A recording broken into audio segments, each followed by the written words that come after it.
For Montana's only daily sports talk show, Nuanez Now. Watch the show statewide on SWX Montana Television. I like football! Now here's your host, Coulter Nuanez.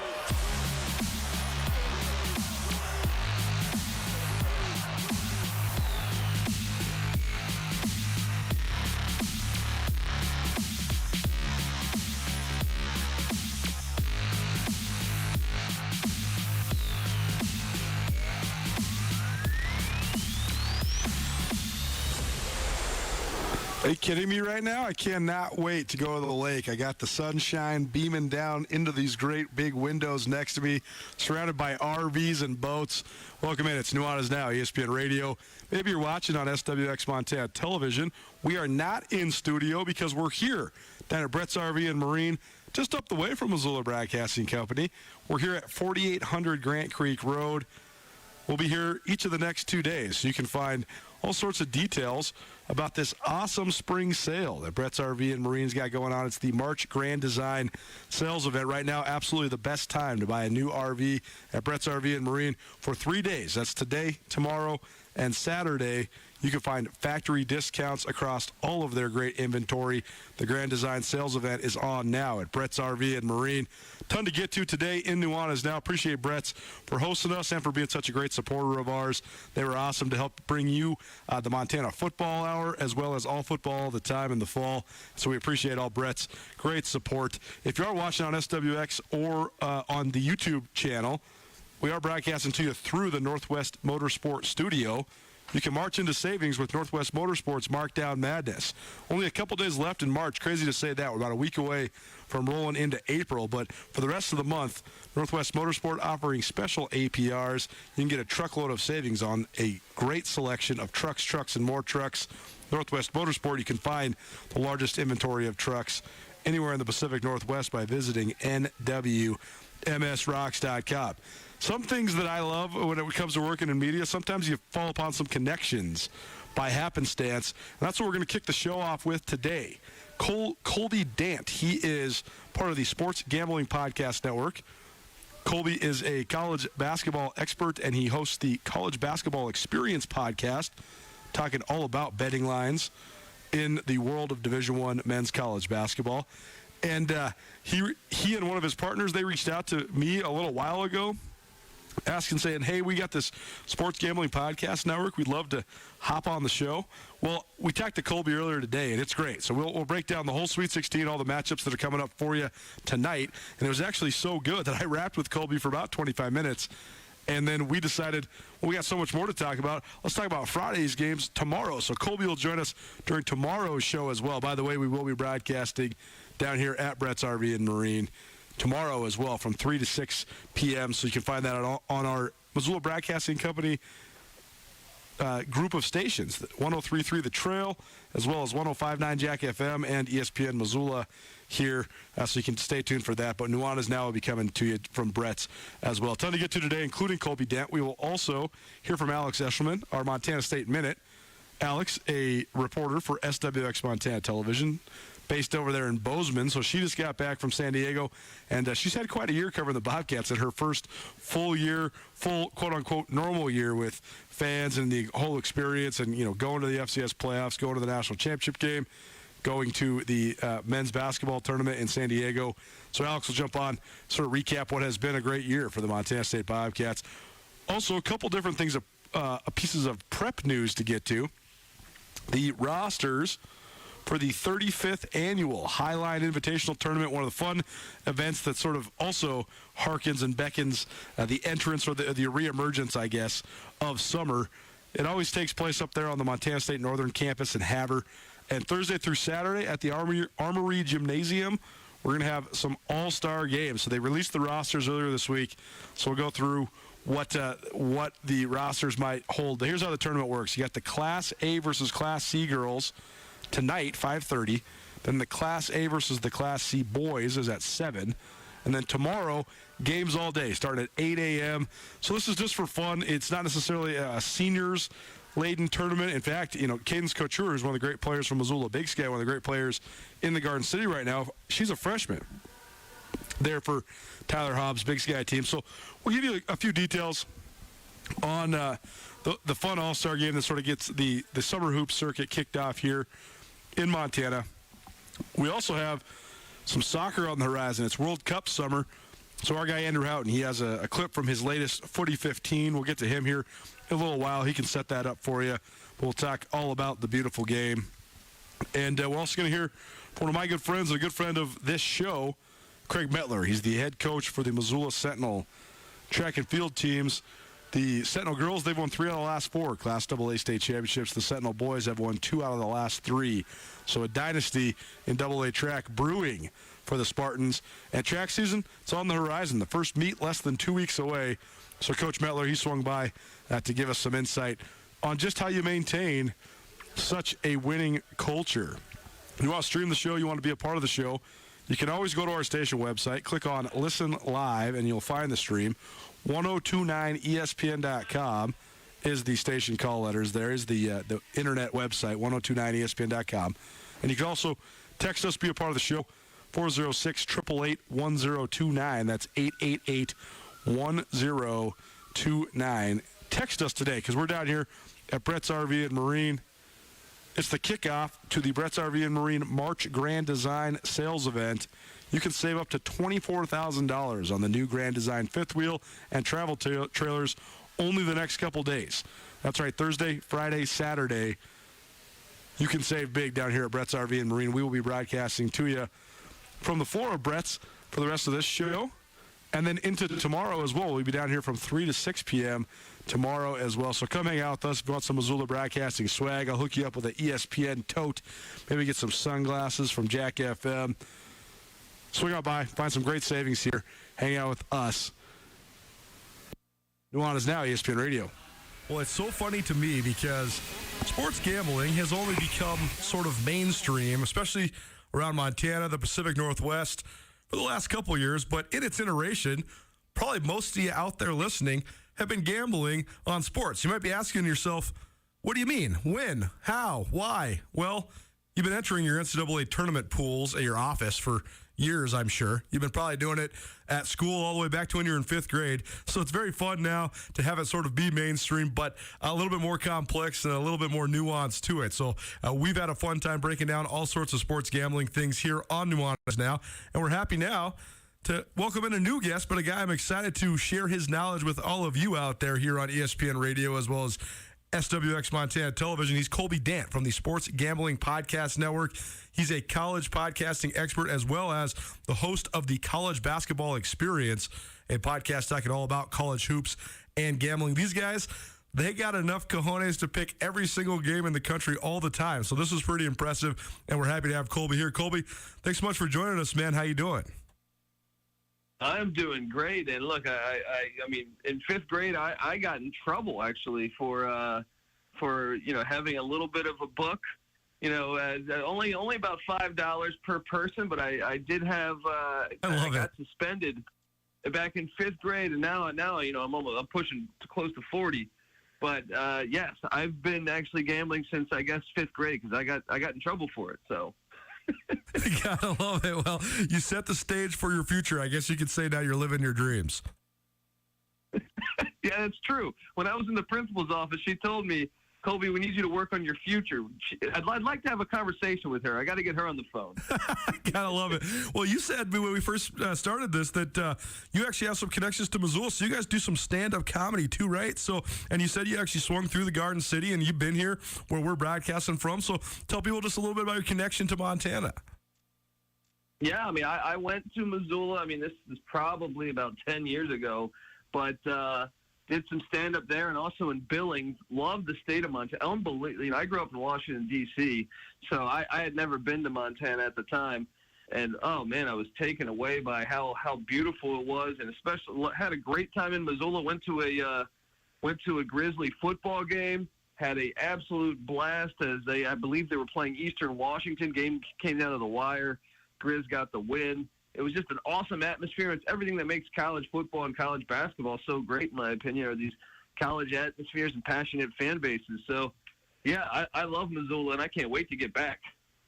We got to love it. And I always love having people that have a background in comedy because as we always tease around here, sports talk radio, stand-up comedy, and being a courtroom lawyer, if you made a Venn diagram, there's a lot more crossover than maybe people think. Yeah, I just need the 401k plan, man. That's exactly. We just need the lawyer's salary. That's the part of the Venn diagram we need to come our way, right? Exactly, man. I mean, stand-up takes you so many places. It's an awesome journey, but man, I mean, there are times where you're like, what was I thinking? You know? No doubt about it. Well, Colby Dant joining us from the Sports Gambling Podcast Network here on Nuanez Now, and we are a little less than an hour from opening tip of the Sweet 16. 4 games tonight. Top-seeded Gonzaga takes on 4th-seeded Arkansas in San Francisco, California. That one tips at 5:09 Mountain Standard Time. Then about 20 minutes later, from the AT&T Center in San Antonio, Texas, it's 2nd-seeded Villanova versus 11th-seeded Michigan. Then in the 3rd game of the evening, 7:39 Mountain Standard Time tip. Number 2, Duke versus number 3, Texas Tech. That one also in San Francisco. And then the nightcap from San Antonio tips at 7:59. Top-seeded Arizona versus 5th-seeded Houston. Your slate of games tomorrow, same tip times, 5:09, 5:29, 7:39, and 7:59 is as follows. 15th-seeded St. Peter's against 3rd-seeded Purdue from Philadelphia. 4th-seeded Providence versus top-seeded Kansas from Chicago. UCLA, the 4th seed, versus North Carolina, a number 8 seed from Philadelphia. And then the nightcap from Chicago, 11th-seeded Iowa State versus 10th-seeded Miami. And Colby, before we get into some of these games and some of your prognostications for what these lines look like and what the action might hold, what'd you think of the first couple rounds? Because at the same time, I think we saw a lot of blue bloods advance. We also saw some upsets, but it's also interesting fold when you have upsets by teams that are 11 seeds like Michigan and Iowa State that are from Power 5 conferences. But then we have perhaps the greatest Cinderella of all time, or at least a team in the argument for that, in St. Peter's. The Peacocks, just the 3rd, number 15 seed ever to qualify for the Sweet 16. So what'd you think of the first couple rounds of this NCAA tournament, particularly from a bracket and betting perspective? Oh, I mean, this is why this tournament, in my opinion, is the greatest postseason we have in sports in America, at least. Yeah, I was in Las Vegas. We were doing our show from the Wynn Casino in Vegas, so it's great when you're in Vegas and you get to see, someone with the Kentucky ticket, put a lot of money on, or on the flip side of that, the St. Peter's tickets.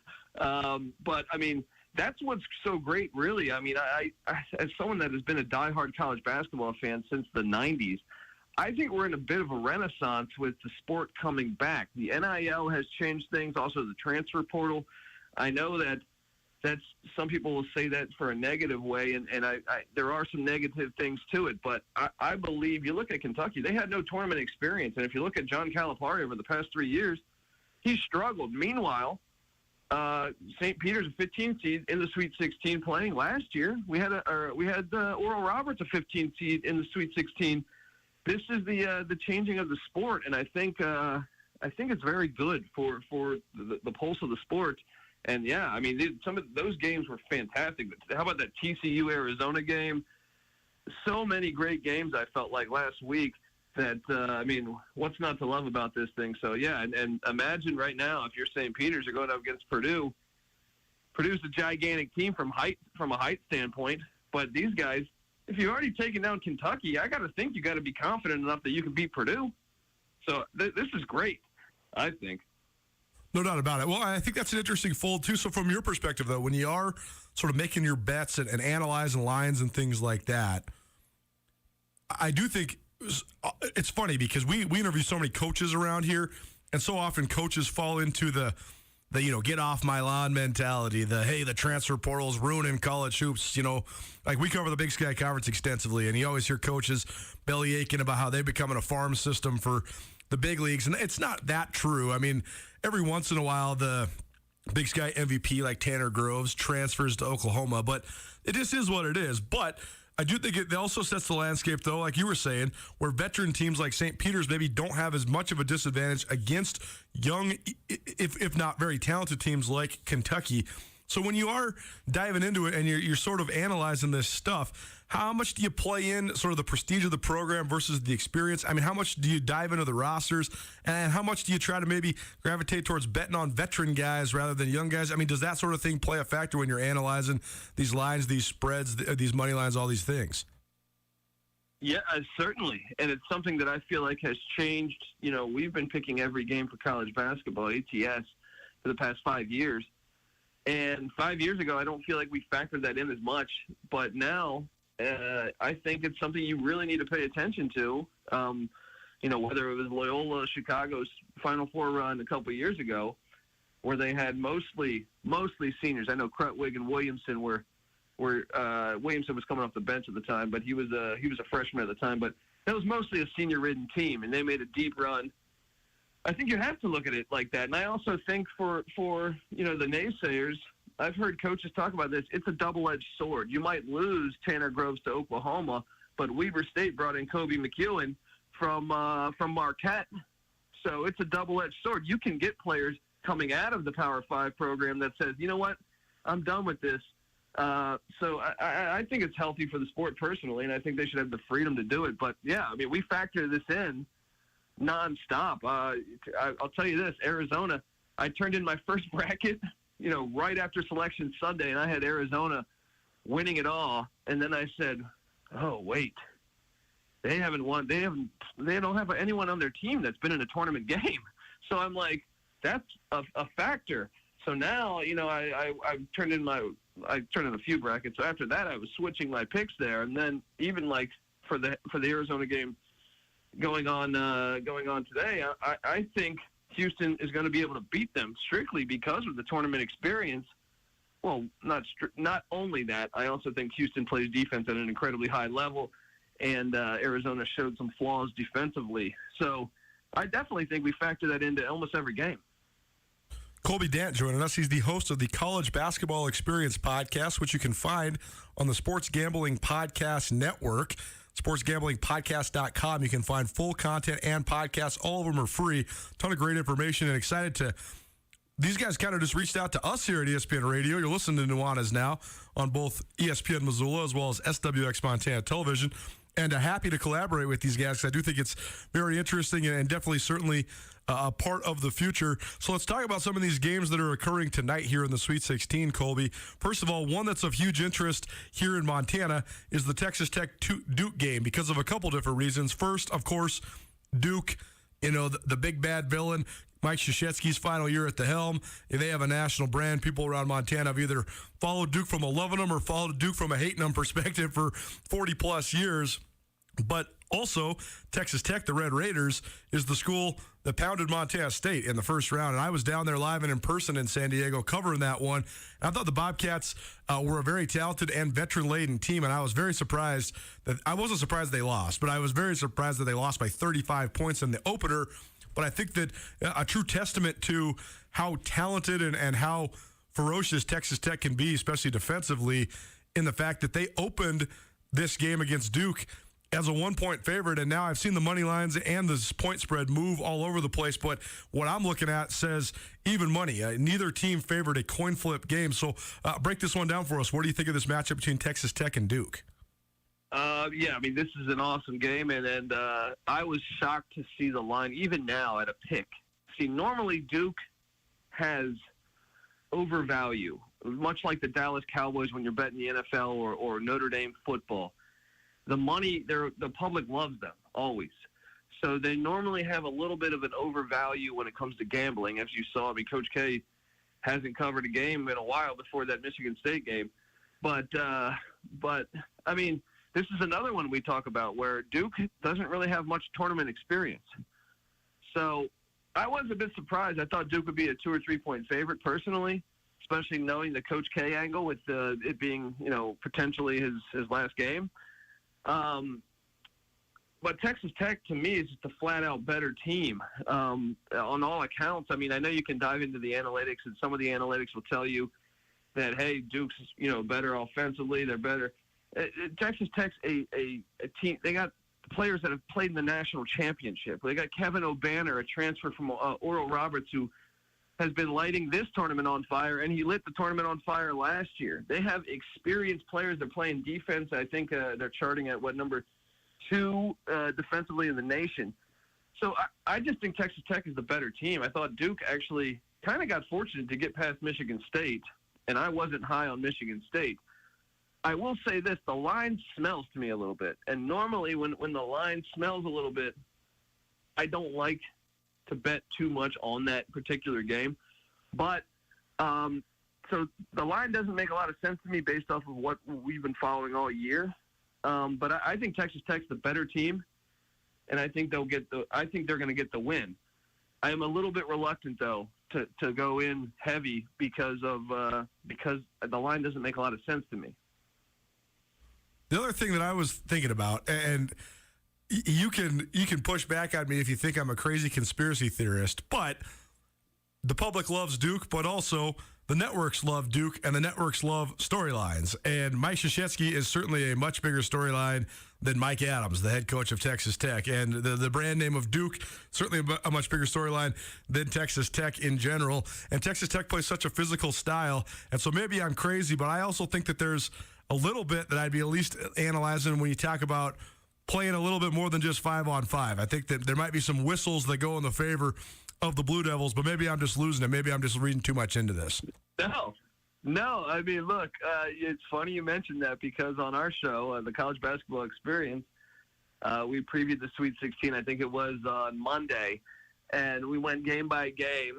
And one of my co-hosts is a Duke fan, and I said, Texas Tech, they do have games where they struggle to shoot the ball. So, they could play somebody and they'd be, someone that they're supposed to beat by 20, and it could be a close game just because there are inconsistencies when it comes to shooting. But I was surprised at the line, and the first thing I thought was, man, Duke's going to get some whistles because I could see a Mark Few, Coach K matchup, passing of the torch in a way. Mark Few's been at Gonzaga since the late 90s. So the conspiracy theorist in me thought, hey, and I've seen it, man. I remember the Duke-Wisconsin National Championship where I thought personally Wisconsin got hosed. But I still think at the end of the day, Texas Tech is the better team, and they're going to bring a style of defense that I don't think Duke has seen really all year. So I'm going to take Texas Tech reluctantly because the line does not make a lot of sense to me. I am treading rather lightly on that one as opposed to a lot of the other matchups, but give me the Red Raiders to win this thing. Colby Dant joining us here on Nuanez Now, ESPN Radio, as well as SWX Montana Television. Colby is the host of the College Basketball Experience podcast, which is part of the Sports Gambling Podcast Network. You can go to sportsgamblingpodcast.com for full content and podcasts, and all the content there is free. Colby, let's talk about a couple of the other games tonight. Arkansas, a 4th seed going against Gonzaga, and there's a lot of Gonzaga fans out here in Montana because we're only a few hours away from Spokane. There's also a lot of Gonzaga haters because of the bandwagon that has been built there by Mark Few. But I've seen Eric Musselman's team live and in person the last couple times. I've watched the NCAA tournament. We watched them twice in Indy last year as well, live and in person. They're athletic, they're high pressure, and the line I got in front of me is Gonzaga minus 9.5 or Arkansas plus 9.5, whichever way you want to look at it. But I actually think that even though Gonzaga should be for sure the favorite in this game, I don't know. I think Arkansas might have an opportunity to cover here. Look, everyone I talk to, it seems to buy into that theory. I personally, look, and I'm not taking anything away from Eric Musselman in Arkansas. I just think it's a bad matchup for them. We saw Georgia State cover against the Zags. We saw Memphis, and I was on both of those. Arkansas doesn't have a great front court. They don't have the bigs that can match up with Timmy and Holmgren. So I think it's a really bad – and it's in San Francisco, which will be a Zag. I think the Gonzaga fans, it'll be pretty much a home game, much like in a way like we saw in Portland. And another thing is Arkansas struggles to shoot the three. Now, could they have a good game shooting the three? Sure, but they've been horrible at it all year. So I think Arkansas, if you followed them all year, they kind of slash into the, they have cutters and they off the dribble, they'll score points with their guard play. I think it's hard to do that against Gonzaga when you have Chet Holmgren with this unbelievable wingspan blocking shots. We saw him have, 7 blocks against Georgia State? I think this is the one that the Zags haven't covered a game yet in the tournament. I think this is the one they roll. And it's not because I think Arkansas is bad. I just think the style of play against – so the weaknesses of Arkansas are the strengths of Gonzaga. I got the Zags rolling in. I got the Zags winning pretty big. It's an interesting one, and it's a great way to break it down because I do think that now that you actually put it into perspective for me, I actually agree. So I'm looking here just, maybe curating mine a little bit as well. Colby Dant here on ESPN Radio as well as SWX Montana Television. He is from the Sports Gambling Podcast Network, going through some of the games from the Sweet 16 tonight and tomorrow. Colby, let's look at this Villanova-Michigan game. It's so interesting because you think of, if you just looked at the seeds, you think, okay, 2 versus 11, it's an uphill battle for the double-digit seed. When you look at Michigan versus Villanova, and you're like, okay, maybe a little different. So sometimes you have to remove the name from the seed or the seed from the name. I'm seeing Villanova -5, but that's the spread I got in front of me. But what do you think of this one? And it seems like a team out of the Big Ten, maybe a little different than your normal 11 seed. Yeah, you can definitely say that. But, and this is one where I think you can get trapped in the analytics as well. Looking at this with a neutral viewpoint, Michigan had a big-time recruiting class come in. So they had to adjust to college life, different offenses, different defenses than perhaps they played in high school. And they only went 17-14 in the regular season. And I was one that said, man, they should have been in the play-in game, in my opinion, if even in the NCAA tournament. But they've also taken advantage of that. I wasn't the only one saying that. A lot of people were saying that. And they made great adjustments, I thought, in that Colorado State game. They were down at the half. They turned around and put it on them in the second half. And then they made I thought, just completely out-coached Rick Barnes in Tennessee. And here they are, and Hunter Dickinson, who's just an absolute stud at the big man spot. And also the team's kind of growing up before our eyes. Now, at the same time, so those analytics, I don't take much weight into what the analytics say about Michigan because it's been such a different team from they've grown up throughout the season. The way they're playing defense now is not what we saw in November and December. But at the same time, you have Jay Wright, and you're giving him 4 days to prepare. And the flaw for Villanova all year has been the front court. And we saw what they did against E.J. Liddell in Ohio State. I thought that was – I was on Villanova to cover that, and they did. But I thought it was interesting because Ohio State's greatest strength was a weakness for Villanova. So it was going to be interesting to see how that played out.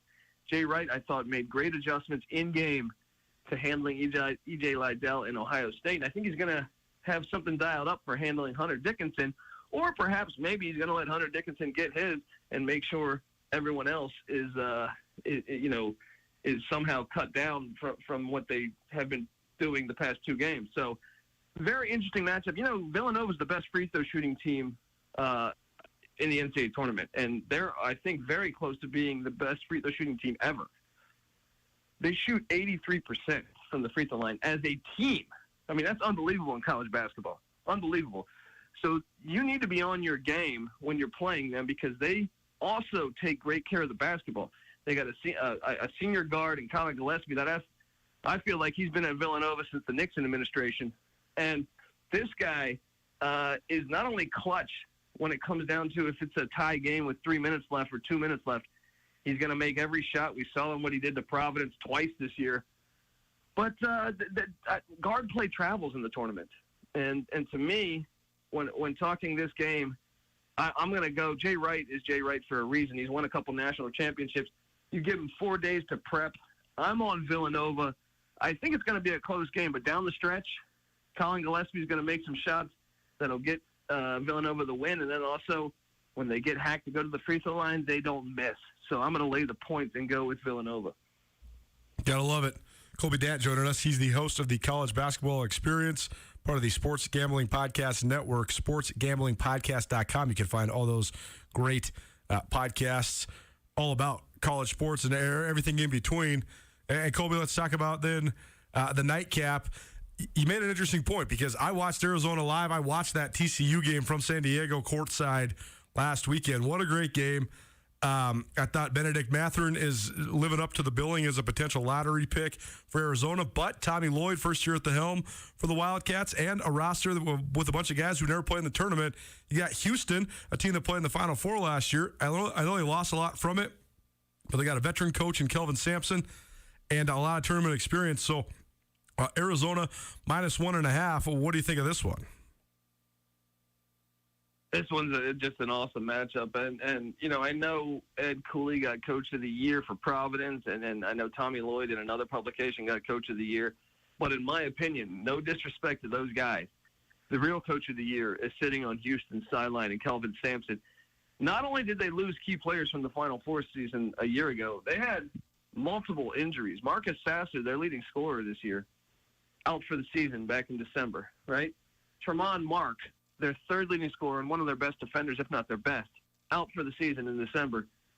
They also lost Powell.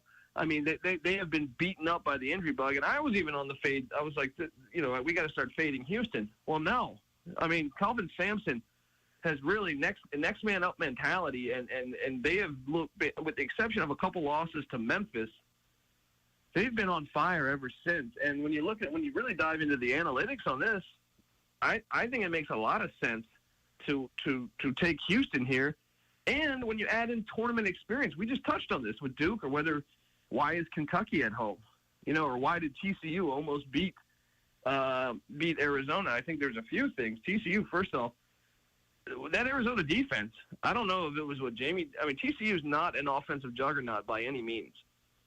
They found weaknesses in that defense that I think Kelvin Sampson, sitting back for 4 days, studying that film, is going to be able to exploit. And if Tommy Lloyd in Arizona doesn't fix some of those problems, I think it's a big issue. And then when you add in the fact Houston is the nation's third leading offensive rebounding team, I think this is a bad matchup for Arizona. And like I said, I had Arizona in my first bracket to win the national championship. I just think it's a scary matchup for them. The way Houston plays defense, third in the nation, by the way, the way they rebound offensively, third in the nation, and the experience factor. And Houston's the much taller team. So you mentioned Benedict Mathurin, and he played great in that TCU game, but I think he does get some of his points slashing and cutting to the lane. I don't know that you're going to have those opportunities against this tall Houston team. So, and not only tall, super athletic. So I'm on Houston with an upset here.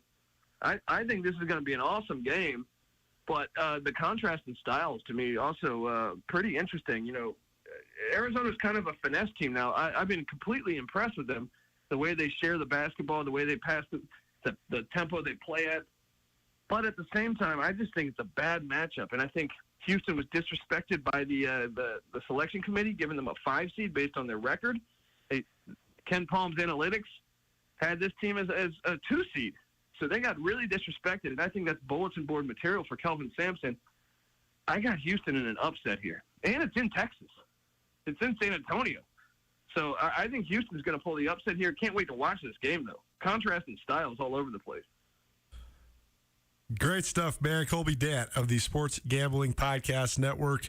He's also the host of the College Basketball Experience. You can find all of the great content there at sportsgamblingpodcast.com. They have all sorts of podcasts, and all of them are free for you to listen to. So if you want any sort of insight beyond what was provided here today on Nuanez Now, ESPN Radio, go visit sportsgamblingpodcast.com. Colby, appreciate the time today, my man. This was awesome, and hopefully we'll catch up with you soon. But in the meantime, be well. Thanks so much for joining us. Thank you so much for having me. This was a pleasure, and let's sit back and enjoy Sweet 16 action. Nuanez Now rolls on the Brett's RV and Marine March Grand Design Sales Event. Coming out with me, Colter Nuanez. Listen to ESPN Radio, or maybe listen to the Trail 103.3, maybe Jack FM. Our remote will roll all the way until 6 p.m., so come check out all the discounts and great pricing they have down here at Brett's RV and Marine March Grand Design Sales Event. Alex Eshelman, SWX Montana Television, the Montana State Minute. Back after this. Help keep Missoula green by recycling your latex paint at Garden City Paint and Glass. Bring in your old latex paint where it will be weighed, packaged, and shipped to the recycling plant for a small fee. While you're there, discover Garden City's exclusive line of eco-friendly products from Dunn Edwards, a company with the only green LEED certified paint manufacturing facility in the world. Come see why Dunn Edwards paints have a legacy and a greener future at Garden City Paint and Glass. Keep the Garden City green, 3217 Brooks. Have you ever worried if you're up to snuff in the bedroom? Are you looking to skip the waiting lines in the admission at the pharmacy? Do you want effective male enhancement delivered right to your door? Palmer's Drug of Missoula has you covered. All you need is a prescription from a doctor and a home address for Palmer's Drug to ship to. If you want to improve your love life and get right in the bedroom, all while keeping it discreet, look into home delivery through Palmer's Drug. Palmer's Drug, your trusted local pharmacy in Missoula. I'm all about keeping my family driving safe. Dad, pothole. Got it. So I insist we choose Les Schwab tires for safety services like brakes, steering, and alignment. Stuff those cheap tire centers don't offer. Because I want a backseat drive with confidence. Dad, speed check.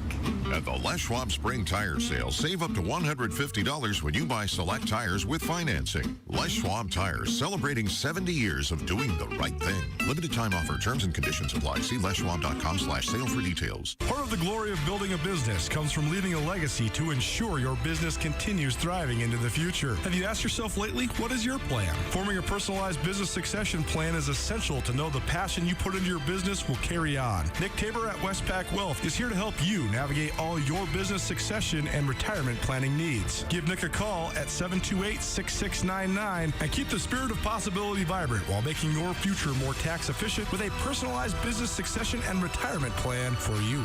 It's time to gear up for spring sports and adventure at Bob Ward's. Save now on new gear for soccer, baseball, softball, tennis, and more. Hit the links with new golf apparel, clubs, bags, and more. Everything you need for any spring sports is in stock now, with more arriving daily at Bob Ward's. Grab the latest styles from top brands in the athletic department. Get technology and style in the newest footwear from Brooks, Hoka, Under Armour, and all your favorite brands. Even our camping and water sports department are stocked with new gear. Gear up at Bob Ward's. Sports and outdoors, Montana style. As the seasons change in Montana, it's critical to make sure your vehicle's in full working order. And that's why now is the time to take your rig to Crawford's Automotive. Crawford's Auto on West Broadway does any work you need on any vehicle you have. To make sure you're running soundly, take it to Crawford's Automotive. Get your brakes checked or replaced at Crawford's, and the job will be done right every time with Chase Crawford personally doing the work on your vehicle. Take your cars and trucks to someone you can trust. For all your automotive needs, it's Crawford's Automotive on West Broadway.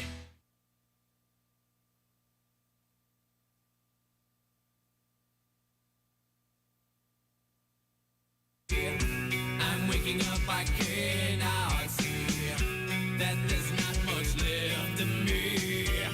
Nothing is real but pain now. Hold my breath as I wait for death. Oh, please, God, wake me.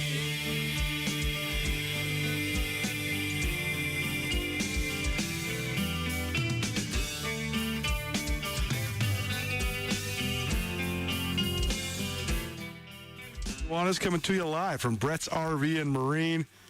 Come say what's up to us. We're down here kicking off the Brett's RV and Marine March Grand Design Sales Event. Right now, the absolute best time to buy a new RV at Brett's RV and Marine. For 3 days only, receive exclusive factory discounts. The Grand Design Sales Event is on now at Brett's RV and Marine. The Bobcats of Montana State, they have had a banner year so far in 2022. Their first trip to the FCS National Title game in 37 years back in January. And this last month, Big Sky titles in the tournament for both the Montana State men and women, also the MSU men claiming their first outright Big Sky Conference regular season championship in 20 years. Alex Eshelman of SWX Montana Television, she was along for the ride. She's the sideline reporter for SWX's broadcasts of Bobcat football games, and she was working on the Bobcat Insider for the basketball teams, along with voice of the Bobcats, Zach Mackey, and she joined us here on Nuanez Now once a week as part of the Montana State Minute. A day late, but it's still going to be great.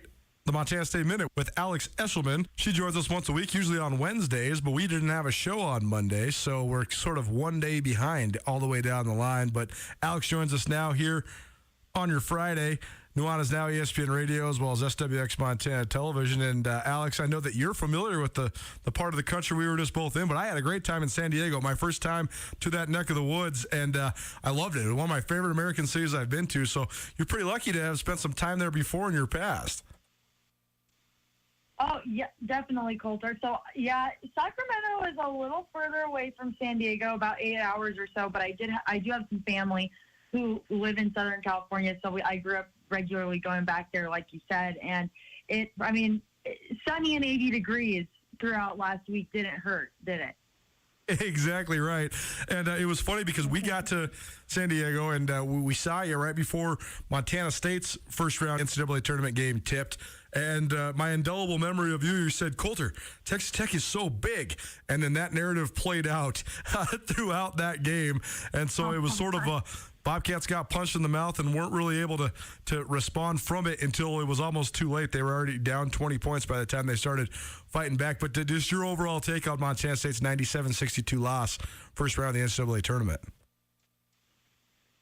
I think exactly to your point, Coulter, and what I said to you when I first saw you in Viejas Arena. I mean, the difference in size, and obviously not with all of the guys. I mean, Jabril, great. They sized up pretty well to Texas Tech.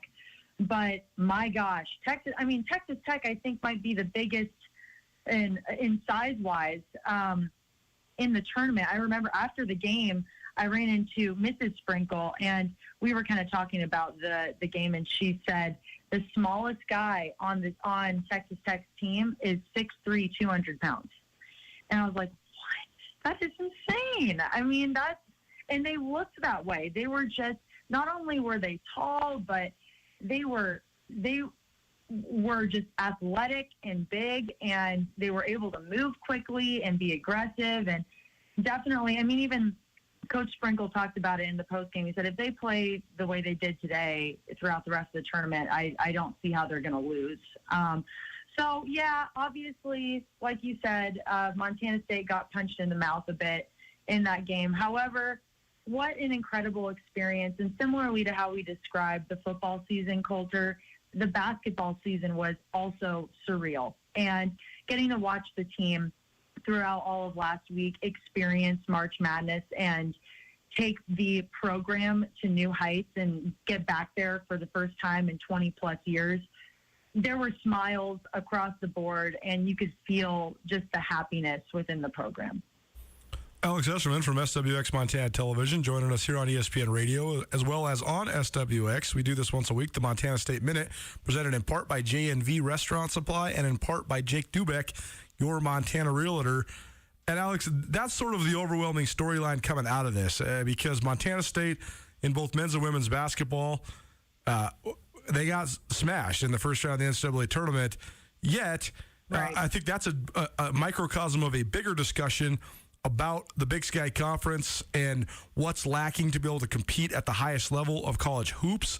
But the overwhelming storyline, I think, coming out of both Bobcats squads' trips to the NCAA tournament was sort of the cap on what was a phenomenal 7-month stretch when it comes to the revenue sports at MSU. You talk about a run to the national championship football game, big dance appearances in both men's and women's basketball, and it seems like just all of the momentum, even if on the national stage maybe not as competitive as Montana State wants, seems like they have the foundation laid, and it seems like the overwhelming positivity in the athletic department seems to be trickling into each and every element of the department. So I know this is your first go-around covering a full slate of football into basketball, and what a year it was to cover. So, I mean, what have you thought of just sort of the way that Leon Costello has been able to, the athletic director has been able to sort of craft this culture of positivity and success at Montana State? Mm-hmm.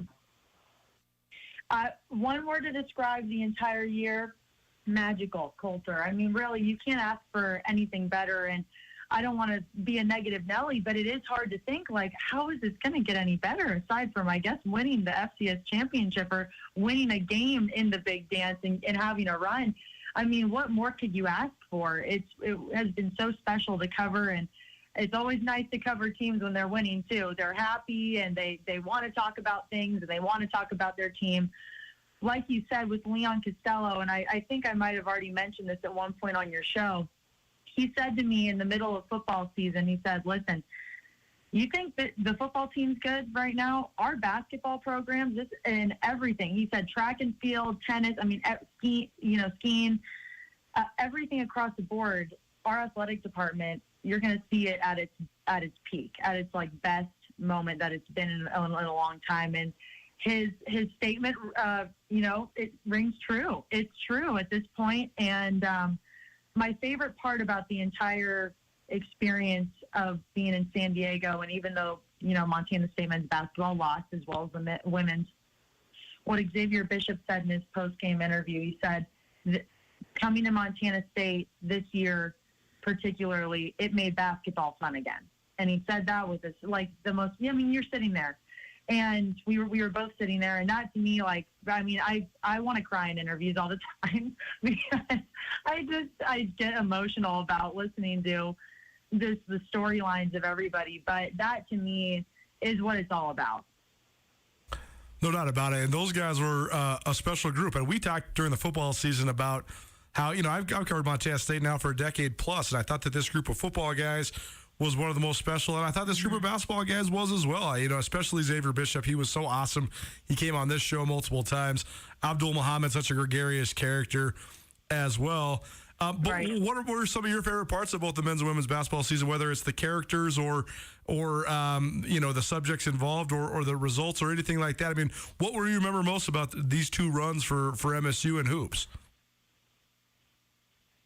Oh, gosh, Colter, that's a really good question. I think first and foremost, and I wasn't there to see it, but SportsCenter number one play, Raekwon Battle hitting the three at the buzzer from the logo, and Zach Mackey's call, screaming from the logo. That, to me, just to end the regular season was so awesome. And seeing that moment, even on social media, was just incredible.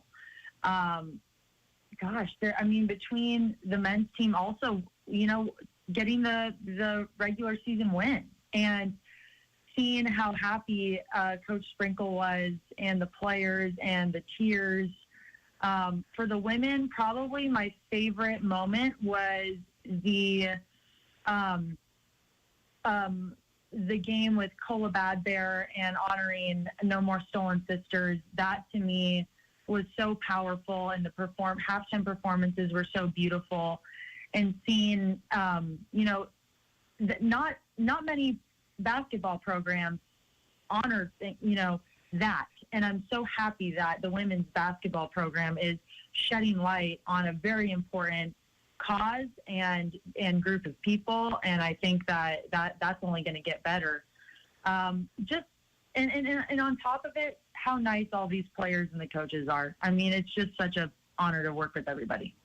They are awesome to work with for sure. The Montana State Minute, Alex Eshelman from SWX Montana Television joining us here on Nuanez Now, ESPN Radio, as well as on TV on SWX. You can also find us on YouTube. Maybe you're streaming us. Maybe you're listening on the podcast. We got all sorts of ways for you to listen to Nuanez Now. And I appreciate Alex for joining us throughout the season. Alex, on the women's side, it seems like they have a ton coming back. Just two seniors, both integral parts of the team from a chemistry perspective. But I do think that Montana State will be locked and loaded and among, if not the favorites, in the Big Sky Conference on the women's side. The men's side, a few more question marks, but you do have Jabril Bello, the Big Sky MVP, coming back. You have to figure out how to replace guys like Amin Adamu and Abdul Muhammad and Xavier Bishop, some super seniors. But the prospects on the men's side seem pretty good, starting with Bello, but also including Raekwon Battle and Nick Gonzalez and some other key pieces. So what do you think of just sort of the prospects of Montana State coming into next year? I know it's a long ways away, but it seems like future bright for both sides. Maybe a few more question marks on the men's side. Well, it's always comforting to know that Darian White is still a Bobcat. I for the women's side, for sure. Obviously, she is the star of the show, one of the stars of the show. And I do think that depth is something that both programs pride themselves in. And, having every person on that team being able to be ready to go and have that next man up mentality. So I do think, like you said, having Jabril, great, Nick DeZalis, a number of guys on the men's team being able to come back. And we've seen how much they've grown so far, too, within this year. I think it's only going to get better, especially with both programs having the taste of winning the Big Sky Championship, of being able to go to the big dance. Like, now they know what to do. They know what they're up against. They know all of those things. So that's only going to make it easier for both teams. Last thing for you then, I had the distinct pleasure of watching Arizona twice during our time in San Diego. I know you had to fly on the team charter, but that's your alma mater, and the Wildcats played one of the best games of the tournament so far, just in terms of the competitive aspect of it, the overtime game Sunday night against TCU, and now Arizona with Houston tonight. So what do you think of your alma mater squaring off and still alive in the big dance? Oh my gosh. Well, I can't believe I can't say this, but I'm going to say it. And I was walking by Coach Vegan after our press conference. He said, "How about your Wildcats?" I said, "You know what, Coach, they choke every time when it comes to this. Like, they at one point, they get picked. Everybody picks them to win it all, and then they choke at one point. So I am praying. When they were playing TCU, I was not well, Coulter. I was not well. At the end of regulation, I was panic attack mode. However, it's okay. A win's a win. We're going to take it. We're going to move on. And you're right. We play Houston tonight. It's going to be great. I think we can still pull off a win. I think our scary, stressful moment was against TCU. However, I am a Kelvin Sampson fan, because how could you not be? I mean, started out at Montana Tech, did so much for the Butte community and for that program. So it's going to be interesting. But, yes, I'm feeling confident tonight. I'm feeling confident. Well, very good. The Arizona game tips in about an hour and a half. Alex Escherman, SWX Montana Television, proud Arizona alum, joining us here on Nuanez, now breaking down all things Bobcats as part of the Montana State Minute. A little dose of some NCAA tournament as well. Alex, appreciate it. We will catch up with you soon, but thanks so much for being here with us today. Ultra, thank you for having me this season. Such a fun time with you, and we'll talk soon. Alex Escherman, SWX Montana Television. It's the Montana State Minute. I'm Coulter Nuanez. This is Nuanez Now, coming to you from the Brett's RV and Marine March Grand Design Sales Event. The highlighted All-Star Game back for the 35th year. Some highlights of the rosters and some game times.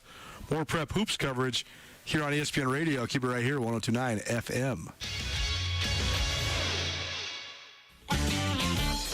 Hey there, Coulter Nuanez from Nuanez Now, 102.9 ESPN Missoula. Here with Tom. Window tinting is at an all-time high demand. So, Tom, how do people get a hold of you to get their car on the books at Aspen Sound? Coulter, well, at this time of year, we stay pretty busy with the window tints. So make sure just to give us a buzz, and we'll get you on the books. With the warm weather right around the corner, it's good to get in early rather than late.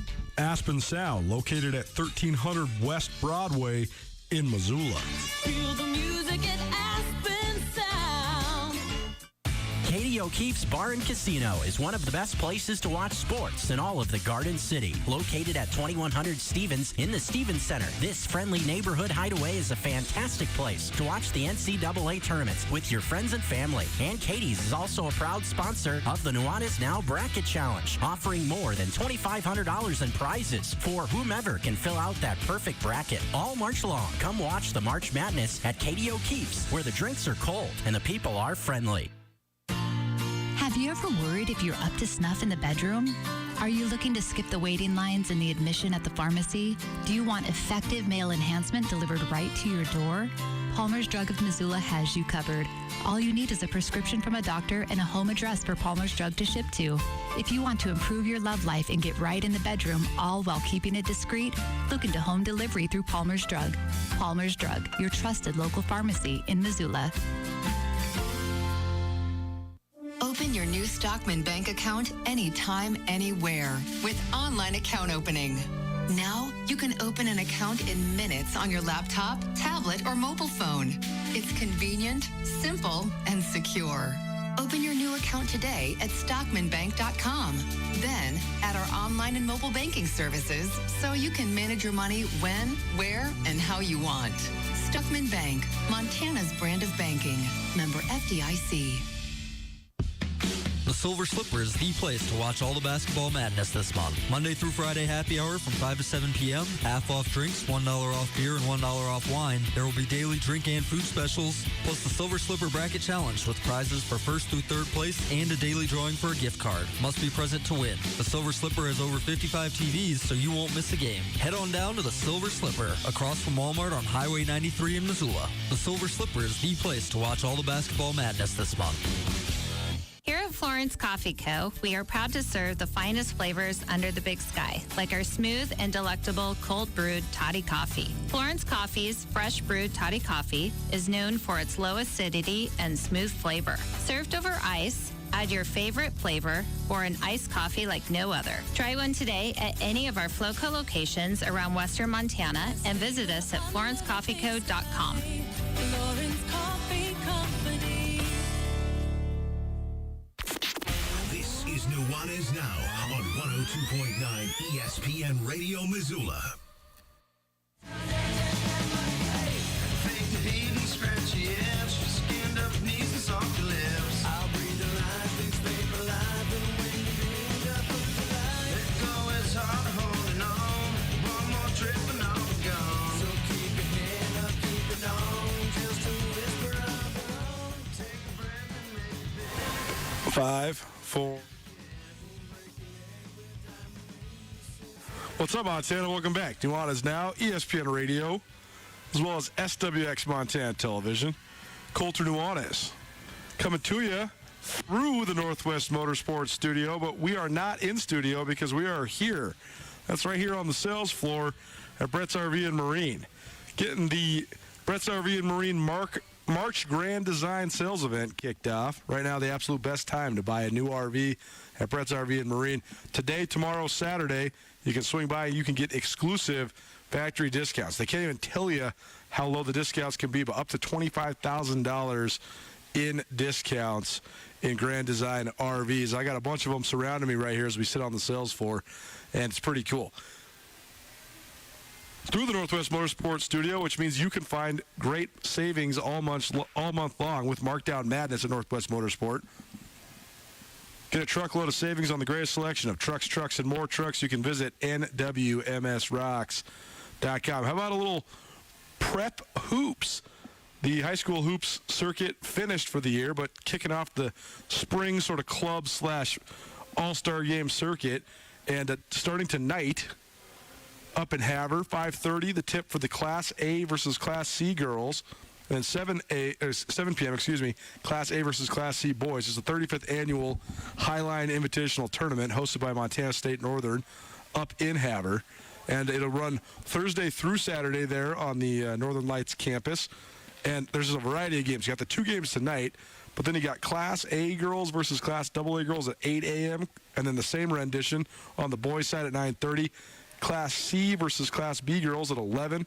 12:30 features Class C versus Class B boys. The Class A and B girls play at 2. The Class A and Class B boys play at 3:30. And then at 5 on Friday night, there's a 3-point contest, a slam dunk contest. And at 6 p.m., you have the Class AA and Class C girls going head-to-head. And then AA boys finish up the evening on Friday night. A similar schedule on Saturday as well, so should be pretty fun. It's a round-robin style tournament. And there's a variety of awesome talent that you get to check out if you do check out this tournament. They announced the rosters earlier this week. A couple of the features, including on the AA team, a couple of the best young players in the state of Montana. Kaynes Couture, one of the leading scorers in Class AA out of Missoula Big Sky. She's only a freshman.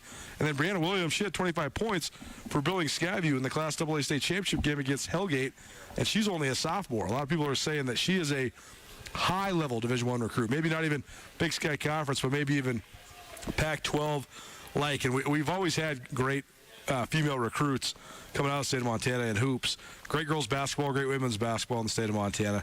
But maybe, just maybe, Kaynes Couture or Brianna Williams, a couple of the next good ones. So that'll be fun highlighting the AA team. And you got state champions and standouts across the board. on all these rosters, and very fun for them to be able to get together and play with each other, play against the other classifications. The AA girls team is going to be coached by Taylor Cunningham. The A girls are going to be coached by Kelly Weiss. The Class B girls, Pat Goldhahn is the coach. And then in Class C for girls, you're going to have Jeff Graham, Chris Matson, and Nate Ashim. So those are your girls' coaches in this event. And there'll be some crossovers as well. Jeff Graham's helping out the Class C boys as well, as is Chris Matson. And so you'll have a variety of different crossovers when it comes to the coaches. And on the boys' side, you get an opportunity to see Braden Cook, the recently anointed Montana Gatorade Player of the Year out of Helena Capital, led the Bruins to their third ever state title this last year. Great win over Bozeman in that state championship game. So Braden Cook highlights the AA boys.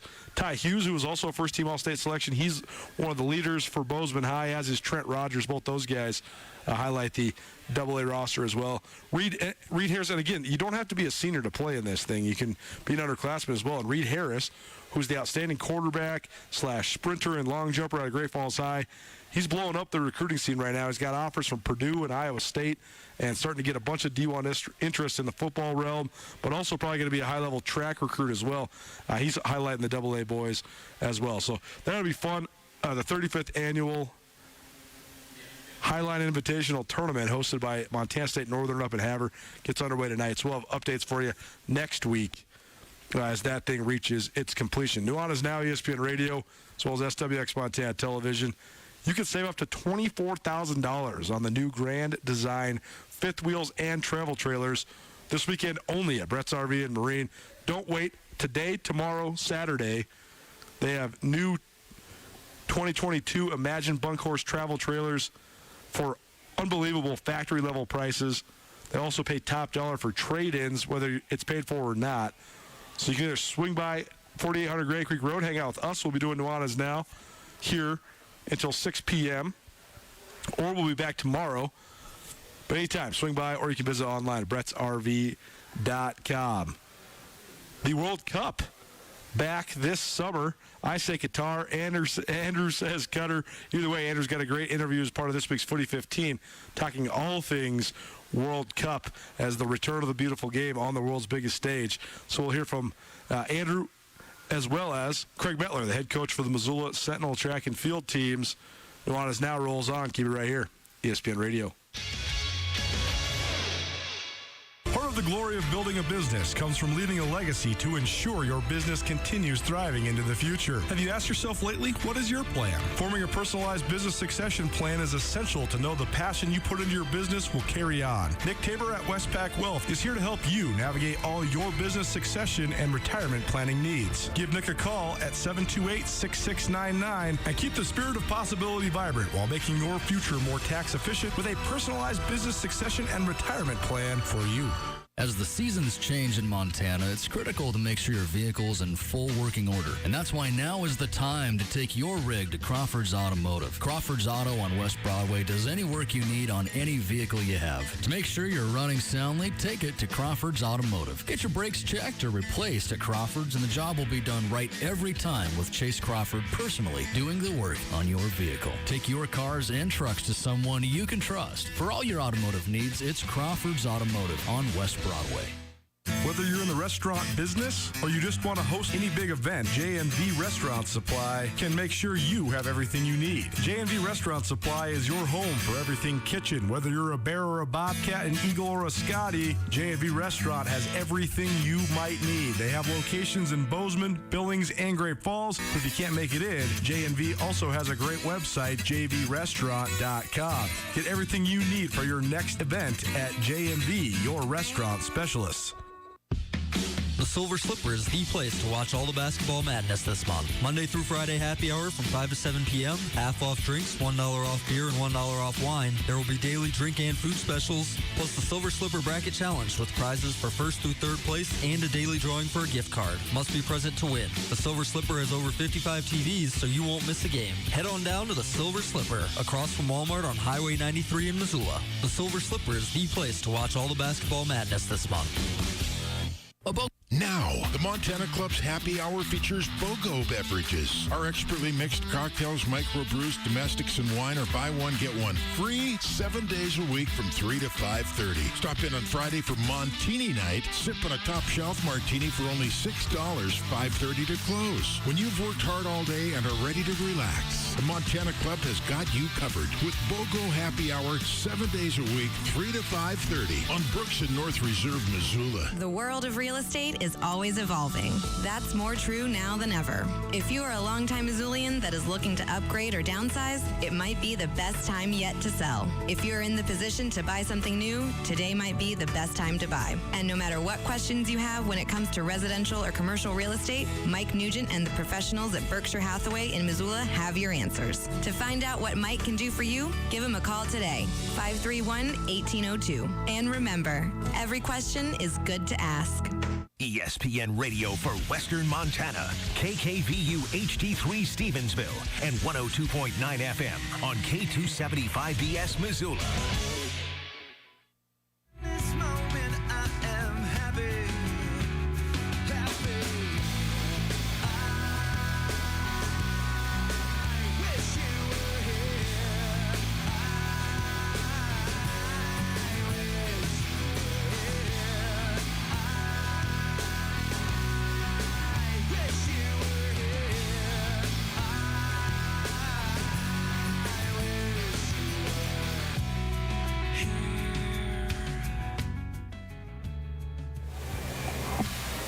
I wish you were here. I wish you were here. Down here at Brett's RV and Marine with me, Colter Nuanez. Welcome back, Nuanez Now, ESPN Radio, as well as SWX Montana Television. I'm sitting down here at Brett's RV and Marine broadcasting through the Northwest Motorsports studio because Brett's has got their grand design sales event going on. Right now is the absolute best time to buy a new RV at Brett's RV and Marine. For 3 days only, receive exclusive factory discounts. The grand design sales event on now. Brett's RV and Marine comes ahead of us down here at 4800 Grant Creek Road in Missoula. You missed anything in the first hour, Nuanez Now? A new guest, but one that will be back tomorrow, in fact. Maybe one of the quickest return invites in Nuanez Now history. Colby Dant from the Sports Gambling Podcast Network. He's the host of the College Basketball Experience. He broke down the betting lines for us for the first 4 games of the Sweet 16 that will take place tonight. Tip in here about 3 minutes, actually. So we'll give you some updates before this show is over. We also heard from Alex Eshelman as part of our Montana State Minute and talked some prep hoops, specifically the Highline Invite. You can find all of that on the Nuanez Now podcast, probably presented by Sportsbet Montana, as well as the Advocates. Time now for a Footy 15. It's going to be a little longer than 15, though. More like a Footy 20 because it's a good one. The World Cup on the horizon. And our Andrew Houghton, he's been producing this great podcast, Soccer and Snow and Smoke, and this week his guest, Mark Cranston, a very interesting guy. I think you guys are going to enjoy this. But, Andrew, I'll let you set this up for the people for this Footy 15 for this week. Well, that's right, Colter. We're going into World Cup qualifying this week. The last World Cup qualifying window for the United States men's national team kicks off with a game in Mexico in the Azteca. In just a couple hours tonight, United States still not qualified for this year's coming World Cup in Qatar in the winter, actually. But I've been doing this podcast. I got a tip that this guy, Mark Cranston, was from Frenchtown. Mark, if you don't know him, you might not know him by name. Like I say in the intro to this podcast, if you've seen a United States men's national team game, you've seen him. He's the guy standing in the stands with the eagle mask and the whole big eagle costume. They call him Eagle Man. He said he's just been to his 100th U.S. men's national team. I mean, he's traveled all around the world following this team. Really? Been to so many games. He's down at the Azteca tonight, so he's going to be at that game. You'll probably see him. I mean, the TV networks have a camera on him at all times, so you'll see a shot of him in the Eagle costume if you're watching that game tonight. But he's from Frenchtown, man. He grew up around Missoula playing YMCA soccer in Missoula back when that was just starting up, and we talked a little bit about that, just being a fan in Montana 40 years ago and trying to learn about the game. Oh, no, he's not. As well as just some of his experiences following the team and what he's thought going into this qualifying window, which is a huge one for the United States. I know the memories of 2018 and failing to qualify for that World Cup are still fresh and lingering, but they're in a good position going into these games. So it's Mark Cranston on the Footy 15 segment here. You can also catch that full interview in a 2-part podcast. Just search Soccer in Snow and Smoke. It'll come up for you. A lot of great stuff in there. But here is Mark Cranston on the Footy 15 Nuanez Now. Just give everybody a little background on how, this all got started and how you decided. I mean, do people call you Eagle Man? How did that start? How many games do you go to? And what that has been like? Because I'm telling you, if you watch the United States men's national team, you've seen Mark on the sideline. But like, how did you come up with the costume? How did that all come about?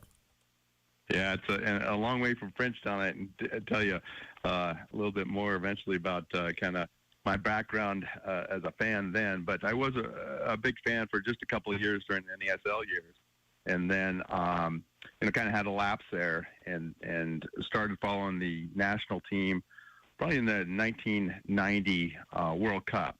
And I was a first-year medical student in Portland, and I remember that year. I didn't know that much about the World Cup at that time, but the U.S. was in it, and I had pathology, cytology was the last class of the year, and we had all this time at home and looking at slides under the microscope, and that was my worst grade of the whole year. I barely squeaked by because I was spending all my time watching the World Cup. And so then 94 came around, and my wife and I, it was our first year of residency. And we were going to go to a couple games. I had 1 week off, just happened to be the week of the World Cup, and she ended up getting really sick that week, and we found out she was pregnant just days before, and so we missed the '94 World Cup, but we've been to every World Cup since, and so just became huge fans, going to as many games as we could. And she decided that at the end of a Halloween party before the World Cup in Brazil, that she was going to wear her Wonder Woman costume to the World Cup in Brazil. And I said, well, that's good. She wasn't going to talk me into dressing up into anything like that. I didn't think. And so I held off. And by the spring, she was still saying, I'm going to wear this. You got to come up with something. And so I had this idea that, nobody's ever worn an eagle costume that I'd seen, and I'd be wearing a mask so nobody would know who I was anyway. And so that was the start, the first game in Brazil. And I can tell you, it wasn't until just minutes before we had to leave the hostel. We were in a little hostel and had a single room there. And I walked out into the common room, and I was still carrying my wings and carrying my mask, and I still wasn't sure I was going to put that on. But we got in the cab, went down about a mile from the stadium. I still thought I had a little bit of time left before I'd have to actually jump out of the cab, and the driver stopped. He said, we can't go any further, and we were just in a gas station parking lot. And so we jumped out. Wife's already in full costume. I kind of ran over in the corner and pulled off my jersey, put my wings under the jersey, put the mask on, turned around, and we had like a crowd already, people, all the Brazilians that worked at the gas station and the people that were there. Hey, can we get a picture? Get a picture. And so it was just so much fun, and we've had a chance to meet so many people over the years. But that was the start. What a great origin story. I want to know what's up with the costume. Like, how much does it weigh? Is it uncomfortable for these full games? Like, what's been the stories about that? I had kind of this store-bought costume, and I knew it was going to have to cut the bodysuit in half and kind of take out the middle of the wing so I wasn't going to be so hot down. The first game was actually in Manaus, and that's one of the most common questions I get whenever it's hot out. And people say, oh, man, it must be terrible hot in that costume. How do you do it? And I just tell them, you know what? The first game was in Manaus in the middle of the Amazon, and so, it's been easy from there. But that was the first thing I had to do. And then the other main modification I had to make was the mask was a full-face mask. And I knew I was going to have to be able to drink some beer during the game. And so I had to cut out a hole for the mouth, and then so it ended up being 2 different masks that I'd found, and glued those back together. And that's kind of how it started. My wife, same thing with her Wonder Woman costume, has been having it modified over the years. She's actually a image consultant here, kind of well known within the fashion areas of Las Vegas, and so I actually found a costume designer years ago to help her upgrade her costume and make some changes there.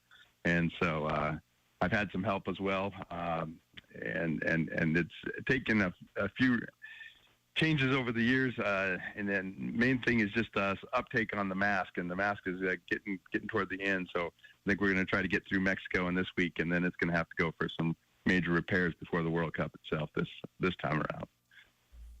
And how many games have you guys been to since then? I mean, you guys have not missed many national team games since then.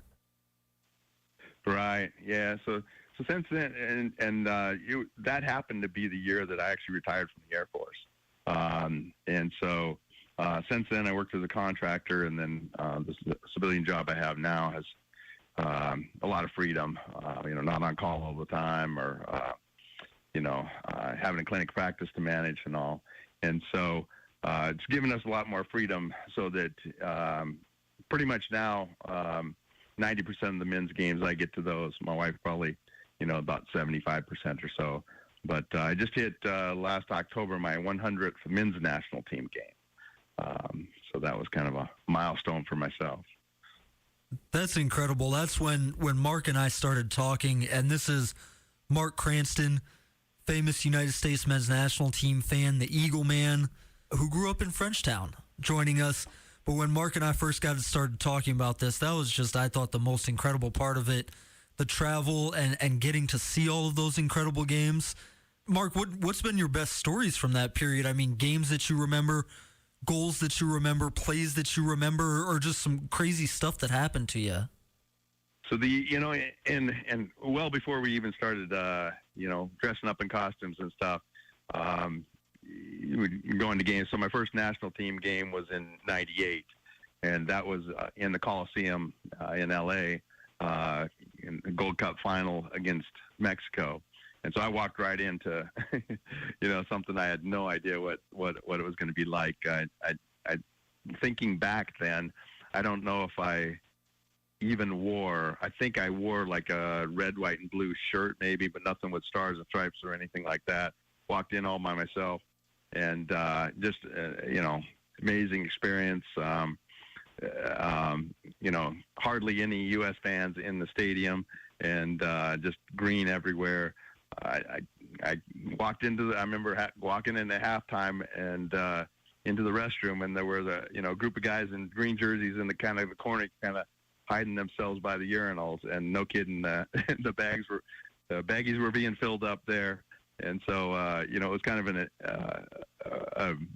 an amazing first game, and from there it's just been so many different games. We're going down to Mexico to the Aztec here next week. And so I'll be going down, to think that it went from that game in '98 to, wearing a full-on Eagle costume in their stadium, and to have, almost no fans in L.A. to, a situation now where we have a huge group of American fans going down for the game. There's been, all the away supporter tickets that we have are all sold out. Guys are going crazy today and yesterday and tomorrow as these sales are opening up for the tickets in Mexico, and we're trying to get as many of the guys in the stadium with those tickets as well. So one of the big things is just seeing that fan base grow over the years, as well as some of the amazing games that we can talk about as well. Yeah. As Mark is alluding to, last set of World Cup qualifiers for the U.S. men's national team coming up next week. A little bit of a nerve-wracking time to be a United States men's national team fan. We'll talk about those a little bit later. Mark, I wanted to go back to the beginning a little bit here, and you talked about growing up in Frenchtown, and the only outlet was the only place to play was YMCA soccer in Missoula. What were some of your experiences as a fan back then, just trying to get into the game where, like you mentioned, it was football, basketball, baseball, or track maybe in the spring?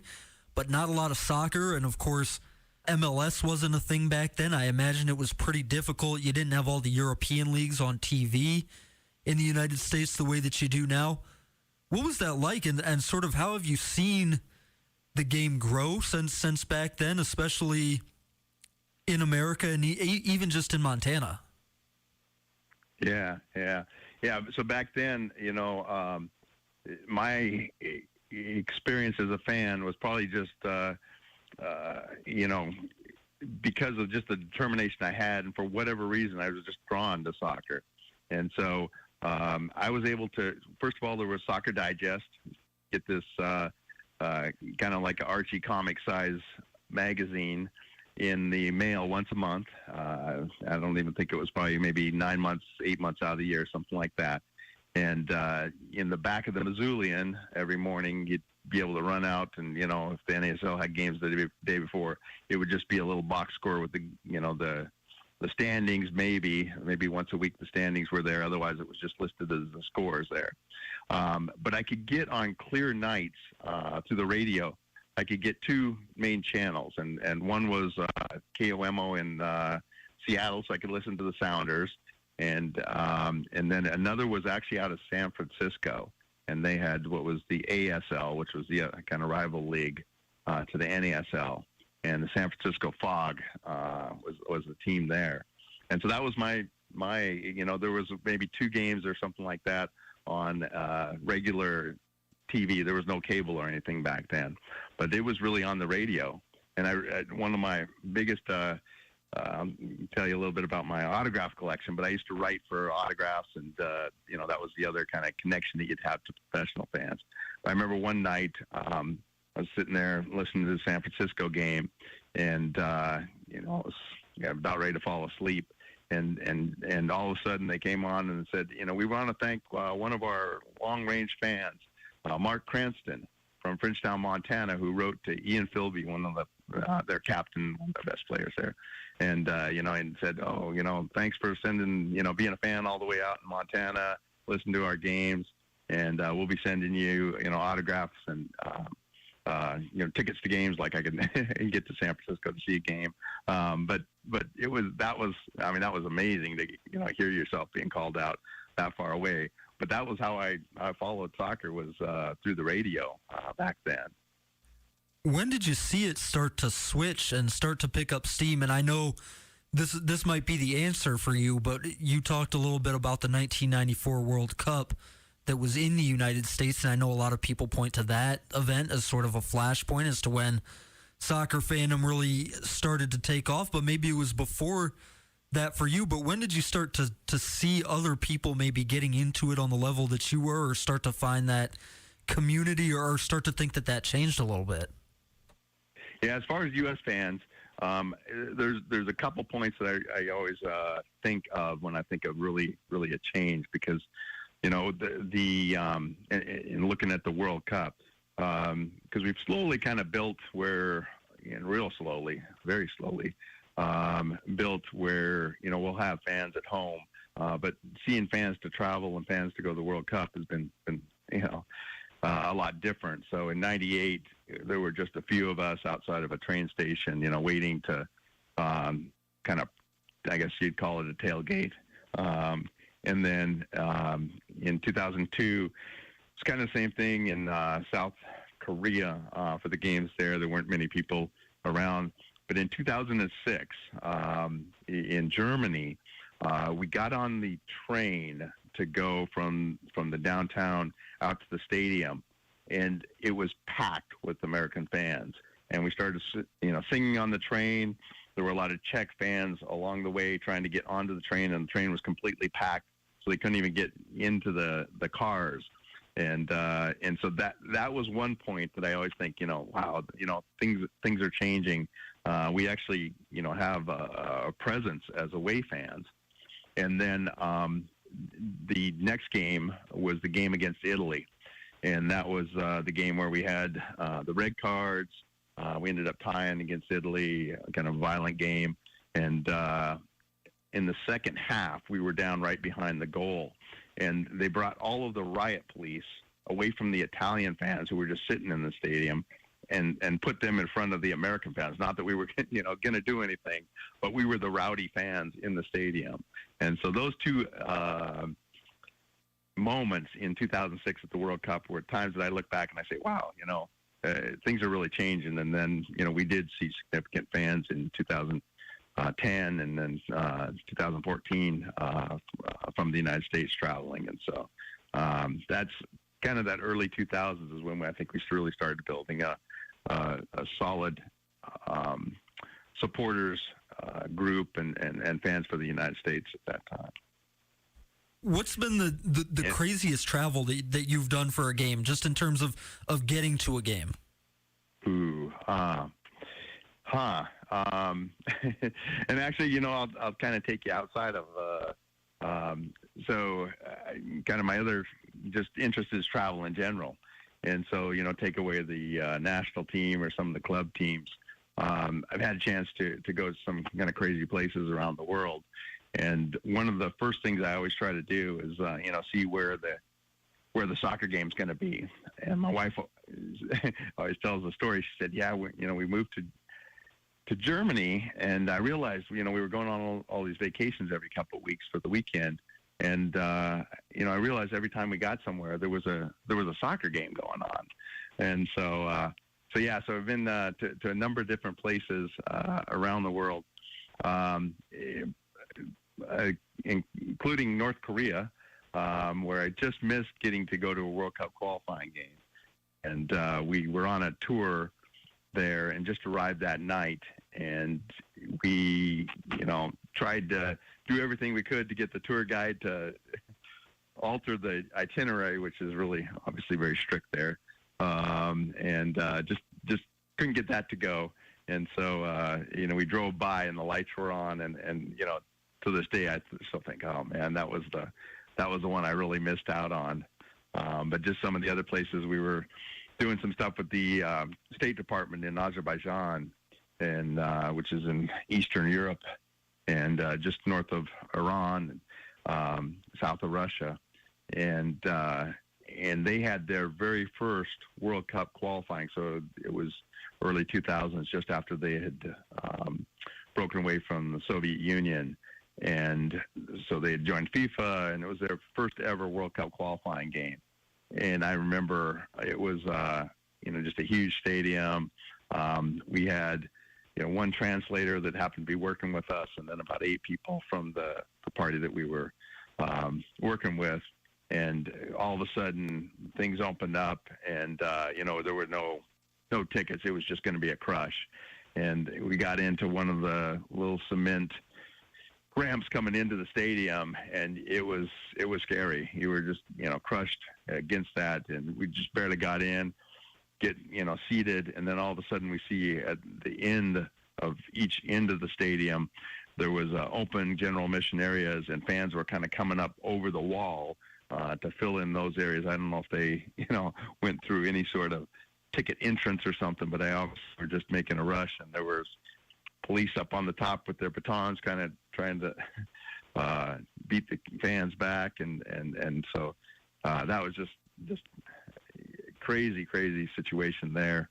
And then as far as the U.S. game, I'll just quickly say probably this last World Cup qualifier in El Salvador. They said they were going to have because of COVID restrictions, have the stadium at limited capacity, and so we were kind of expecting that, and so we have a police escort with the bus, and the stadium is really in downtown, and so it becomes very tight streets there. So as we're kind of going through the city, the fans are thinking, well, there's the team, U.S. team.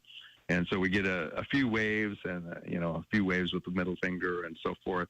And then all of a sudden it gets to the tight streets, and now the bus isn't moving so quick. And you start getting the people knocking on the sides of the doors, kind of rocking the bus a little bit. And but inside the stadium it was great. They couldn't have been nicer. But there, those moments where you're thinking, you feel like you're safe, but put you on edge a little bit at least. It's Mark Cranston. joining us on the Soccer and Snow and Smoke podcast. We'll get you out of here, but I did want to ask you about sort of this set of World Cup qualifiers coming up for the United States. You guys are planning to go down. I think the first game of the set is down in Mexico, and then the home game coming back against Panama, and then down in Costa Rica to finish up. And of course, after 2018 and failing to qualify for the World Cup, it's always going to be a very shaky situation for the Phantom. I know I'm a little bit stressed out about it, even though the United States is in a very good position going into this last set of games. But just what are you thinking going into these last three games that'll sort of determine whether the United States is in the World Cup or not? Yeah. I think certainly the experience in 20 for the last World Cup 2018, and then just having gone to, I didn't get to Honduras, but all the other away games this cycle gives you a whole different perspective, because we're going to be nervous going into each game, and so especially that Panama game. I think in general, most of the fans are traveling way supporters, and our supporter groups kind of are hoping to get a tie. If we got a win down in Mexico, that would be amazing. But if we got a tie, that would be great. Being down there for the last cycle, when we tied 1-1 on Bradley's goal, it was we walked away there as winners. We felt great, and so if we had something, got a result down there next week, that'll be amazing. But the whole, everybody's really focused on that Panama game. Win against Panama should set us up, unless Costa Rica just has a crazy run. Should set us up for qualification. But that being said, being at the Panama game, at Mexico, where we've never won a World Cup qualifier, and rarely get 1 point. We tie two games and all of a sudden have to go to Costa Rica and needing a win. Nobody wants to do that. So everybody's really nervous. I think going into them, we're going to feel a little better if we get a result in Mexico, and we're going to be ecstatic if we, can qualify with a win against Panama. That's what we're hoping for. There you go, the Footy 15. Andrew Houghton, our producer at ESPN Missoula, chatting with Mark Cranston. It's an excerpt from the Soccer and Snow and Smoke podcast. Soccer and Snow and Smoke, available on all of your various podcast hosting platforms. So if you're into the beautiful game, you like the footy, go subscribe to Andrew's new podcast. It's awesome, and we're happy to have it as a part of our Missoula Broadcasting and ESPN Radio Podcasting Network. This is Nuanez Now, coming to you live on 102.9 ESPN Radio. We are down at Brett's RV and Marine, coming to you remote from the March Grand Design Sales Event. Right now, the absolute best time to buy a new RV at Brett's RV and Marine. You can get up to $25,000 in savings. But you got to act now. It's the next 3 days, today, Friday, and Saturday. So swing on by 4800 Grand Creek Road. We'll be here doing Nuanez Now until 6 p.m., as well as our Missoula Broadcasting set of remotes on the trail and on Jack FM as well. And we'll be back at tomorrow, 3 to 6 for the remote, 4 to 6 for Nuanez Now. Craig Metler, the head coach of the Sentinel track team, joins us next here at ESPN Radio. This is Brandon Gifford, consumer and construction lender with Stockman Bank. We are proud to be the statewide sponsor of the Montana High School Association's sportsmanship program. At Stockman, supporting and encouraging our youth has always been important to us. We are excited to partner with an organization that promotes teamwork and good sportsmanship to Montana students of all ages, developing tomorrow's leaders through good sportsmanship today. Stockman Bank, Montana's brand of banking. Member FDIC.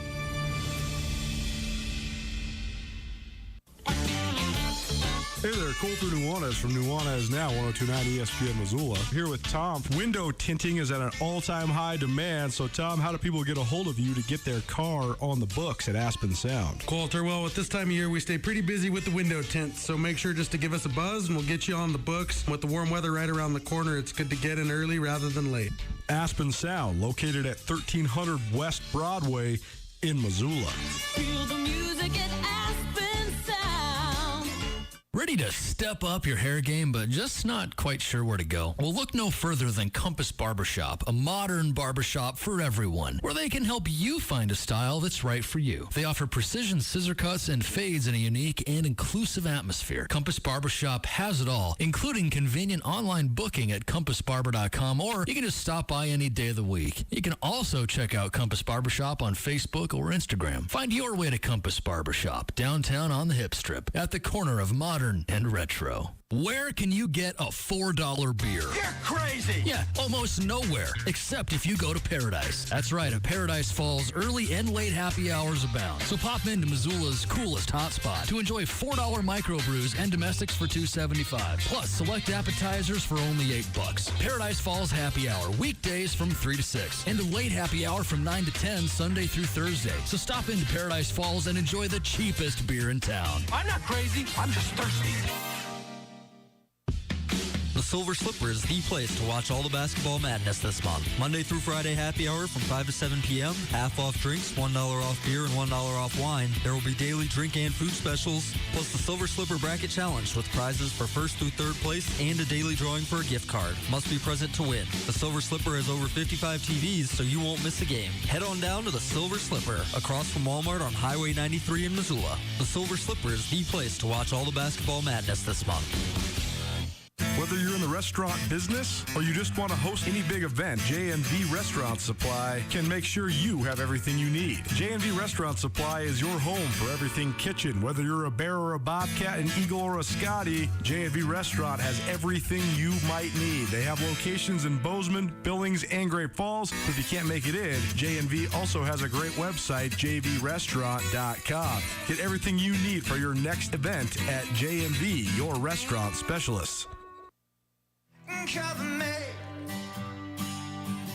'cause I've been branded, I've lost my mind, yeah, lost my mind. Nuanez now rolls on. We're coming to you from Brett's RV and Marine today and tomorrow. So excited for our partners at Brett's that are having a huge blowout spring sale to get you all ready for summer.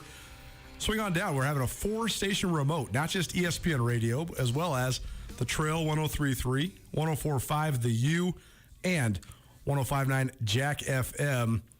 Appreciate Brett's for being such great supporters. They have all sorts of awesome sales going on down here. So come on down, hang out with us.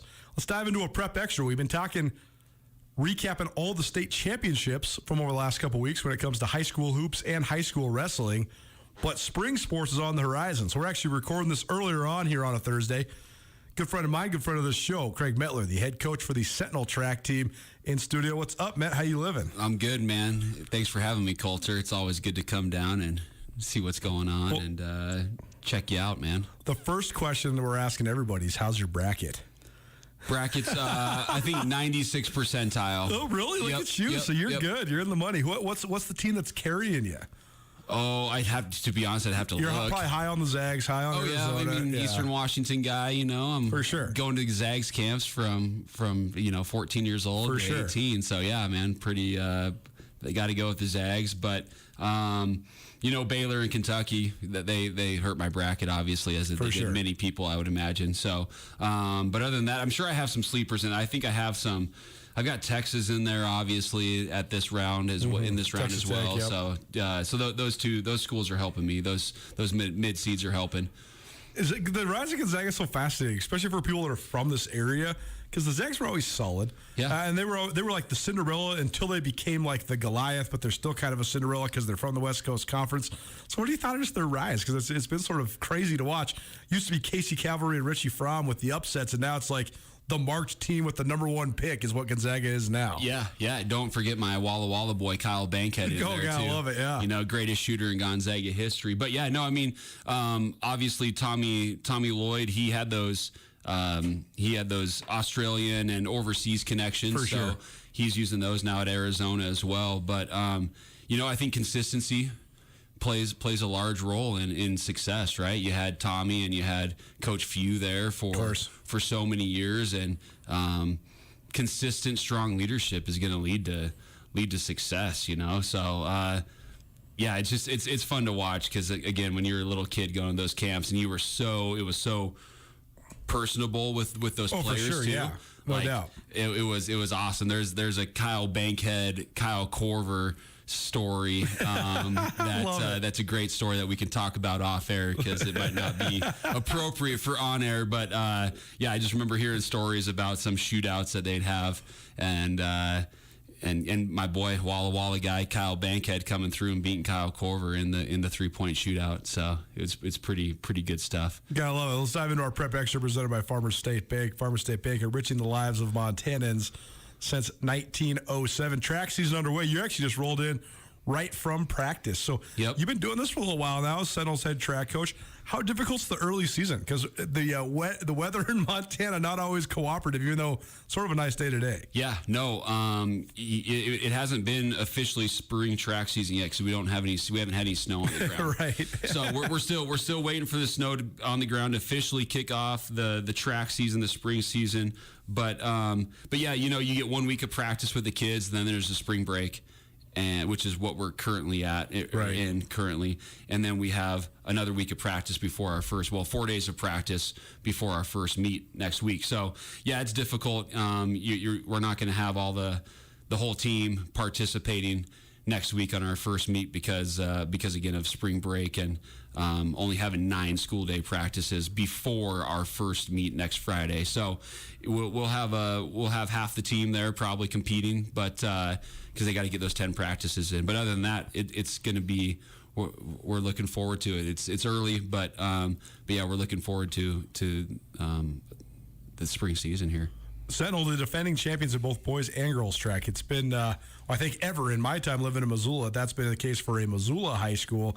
And so I know you've been building this thing, and now, especially on the girls' side, trying to maintain the standard of excellence. But how do you keep pushing it along when it's not just gunning for the first championship since 1964, like the boys won a couple of years ago, when it's not trying to repeat as champions on the girls' side?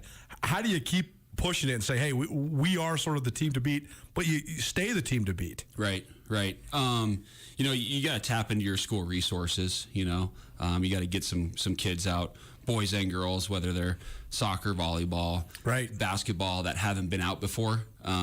You really got to see those kids in the hallways and get on them and just say, hey, it's a great experience. It's pretty laid back in the spring. And the worst thing that's going to happen is that you're going to become a better athlete. Right. So that's the worst thing that'll happen to you. So really just, we have teachers in the building who coach as well. And so being able to tap into those resources of student athletes who have not come out for track. I mean, I know we've got the best thing about track culture, as is that you always get some surprises every year. You get a freshman or a sophomore who's never been out for track, and then all of a sudden they're going 42 feet in the triple jump as a boy, and you're like, whoa, okay, never had this kid out. But anyways, yeah, you just gotta tap into your school resources and make sure that you try to get those best athletes out, and then from there, we just focus on how can we get better every single day, every single week, and build up to that high performance phase,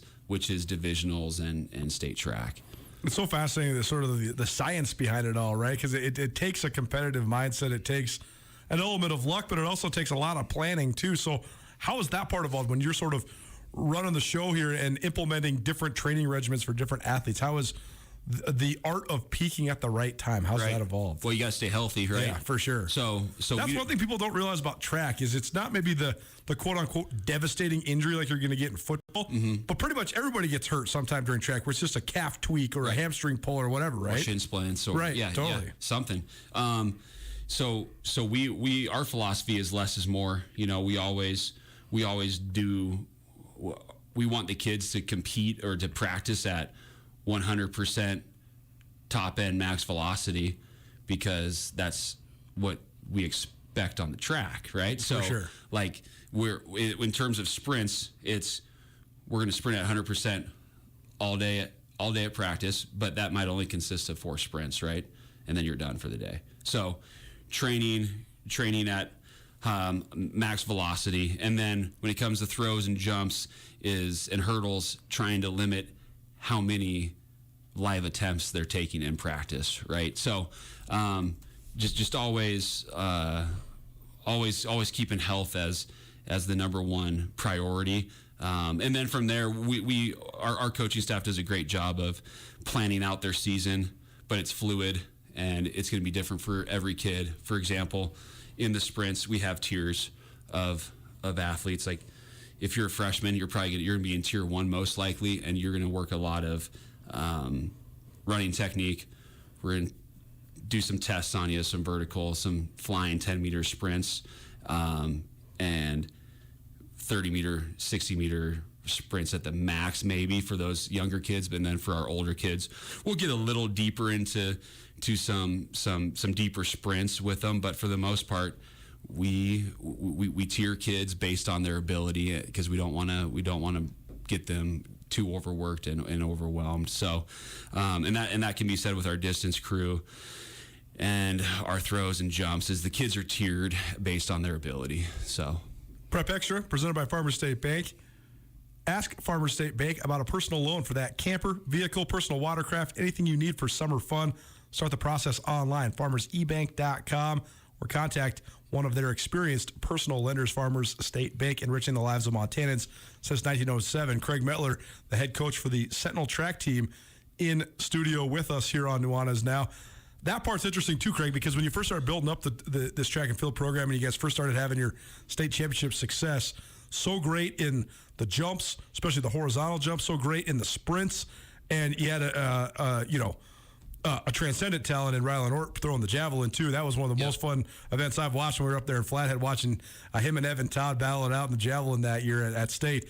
But the distance programs have come along so well too. And we know in Montana some of the great high school dynasties, any sport, it was Bozeman in cross country and Hellgate sort of nipping at their heels. But now Sentinel has sort of taken a place in cross country and distance running as well. So how has that sort of helped, especially on the boys' side in the team race? Yeah, no, Diego, Coach Hammett, does a good job developing that program. And I think that when you develop overall, because our philosophy at Sentinel is to develop an overall athletic program, not just focus on one or two programs. Sure. We want kids to be successful in all aspects and be involved in multiple sports. And so I think that when you get groups of kids who support each other in different sports or participate in multiple sports, obviously they're not always going to be the best in each sport. But when you can develop that program, overall program, I think that's really attractive to student athletes, and obviously just doing the best with what you have. It's high school sports. It's going to be, or high school athletics, I should say. It's going to be a roller coaster. You're going to have good years. You're going to have down years. But if you can train as well as possible, if you can focus on best practices and train that way, I think you're going to have a you're gonna have success over a longer term period. Some of that success might look different in regards to whether you're holding up trophies or not, but if you can maintain and have consistent success, then I think that's going to be what you will see with successful programs over the long run, is that they might have a few down years, but when they do have the talent, you'll know that they have the talent. Oh, you got some great talent coming back as well. One of the great track athletes in the state of Montana last year as a junior, Brooke Stainer. She's back for her senior year here at Sentinel and signed with the University of Montana in the offseason, which a great get for the Grizz because she is a top-level athlete. I mean, she could have gone pretty much anywhere in the country, right? So what do you think of Brooke coming into her senior year? Because can't say she has anything left to prove, but she's definitely going to have a target on her back as somebody that's so great in the hurdles, the jumps, I mean, everything in between. Yeah. No, you got to love Brooke. I mean, the best thing about Brooke is that she's a holistic human, right? She's not only just a three-sport athlete, but she plays the violin. Right. At a high level. I mean, heck, I'd hire her here. She came on the show twice. She's money on the radio, too. Yeah. No, I mean, she's our band program, Lewis Nelson, our band director, got to give him a shout out because he runs that like a top level, for sure, top level varsity sport as it should be. So I mean, she plays the violin. She's a 3-sport athlete. She's an AP honors kid, dual credit. you just can't, and volunteers, you can't ask for a better human, right? And then on top of it, she's pretty good. So pretty athletic, yeah. And she's got some motivation. She's got some motivation. We've had some conversations, and she's got some motivation to be even more successful this year. She has a good head on her shoulders. She knows what she wants, and she's going to be, like you said, a great get for the Grizz. I mean, you had Clemson, Arizona State, Wazoo, UW. You had walk-on offers from Oregon. You had Oregon State out. She had, I mean, you name it. She had people wanting to gain her services for at the next level. So, yeah, great get for the Grizz, but that's Lindsey Hall for sure. And Lindsey Hall is a big push there because she was so successful at the collegiate level, then at Utah State. So I think that relationship, Lindsey Hall with Brooke, was a huge push or huge reason why the Grizz landed such a phenomenal future multi-athlete. She has a lot of potential when it comes to the multis too, right? Mm-hmm. I mean, we see that a lot. Kids that come from Montana who haven't necessarily done multi-event training but have done a variety of events. It seems like they have such a high ceiling. Yeah, the only two events she hasn't done in the HEP is the shot and the javelin. Right. Like she's done high jump. She's ran the 800, so she's pretty well versed for most events. On the boys. Hey there, Colter Nuanez from Nuanez Now, 102.9 ESPN Missoula. Here with Tom. Window tinting is at an all-time high demand. So, Tom, how do people get a hold of you to get their car on the books at Aspen Sound? Colter, well, at this time of year, we stay pretty busy with the window tints. So make sure just to give us a buzz, and we'll get you on the books. With the warm weather right around the corner, it's good to get in early rather than late. Aspen Sound, located at 1300 West Broadway in Missoula. Feel the music at Aspen Sound. This is Mike Nugent with Berkshire Hathaway Home Services. Berkshire Hathaway provides Western Montana with full-time real estate professionals for you whenever you need us. Our reputation as the state's most knowledgeable and available real estate group has helped build unmatched trust in the Garden City and statewide. If you have been thinking of making a real estate move in the short or long term, give me a call. No pressure, no expectations. Just professional opinions and service at whatever pace you are comfortable with. Give me, Mike Nugent, a call today, 531-1802. And remember, every question is good to ask. It's time to gear up for spring sports and adventure at Bob Ward's. Save now on new gear for soccer, baseball, softball, tennis, and more. Hit the links with new golf apparel, clubs, bags, and more. Everything you need for any spring sports is in stock now, with more arriving daily at Bob Ward's. Grab the latest styles from top brands in the athletic department. Get technology and style in the newest footwear from Brooks, Hoka, Under Armour, and all your favorite brands. Even our camping and water sports department are stocked with new gear. Gear up at Bob Ward's. Sports and outdoors, Montana style. Dreaming of summer fun? Stop dreaming. Visit any Farmer State Bank location to speak with a consumer lender about making your summer dreams come true. Farmer State Bank offers a full range of consumer loans for vehicles, boats, campers, and more. Rates are competitive and there's never an application fee. You can even apply online at farmersebank.com. Bring on summer fun. Farmer State Bank, your Montana bank since 1907. An equal housing lender and member FDIC. Like most Montanans, we love a good steak. And because we're the Montana Club, we take the steaks we serve very seriously. We're confident to say that our custom grilled steaks are as good a steak as you're going to get. Now we're proud to add regularly sourced, naturally raised Castle Rock bison ribeye to our selection. And remember, the Montana Club steak entrees include the sides. Come into the Montana Club today for an unrivaled steak experience. The Montana Club on Brooks and North Reserve, Missoula. Here at Florence Coffee Co., we are proud to serve the finest flavors under the big sky, like our smooth and delectable cold brewed toddy coffee. Florence Coffee's fresh brewed toddy coffee is known for its low acidity and smooth flavor. Served over ice, add your favorite flavor or an iced coffee like no other. Try one today at any of our Flowco locations around Western Montana and visit us at florencecoffeeco.com. Florence Coffee Company. Nuanez Now on ESPN Radio. Hello,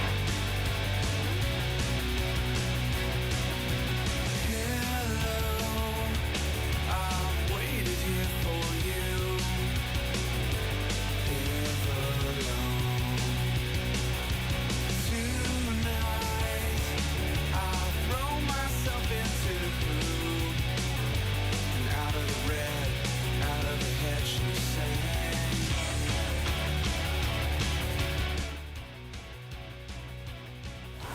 What's up, Montana? Welcome back. Nuanez Now, ESPN Radio, as well as SWX Montana Television.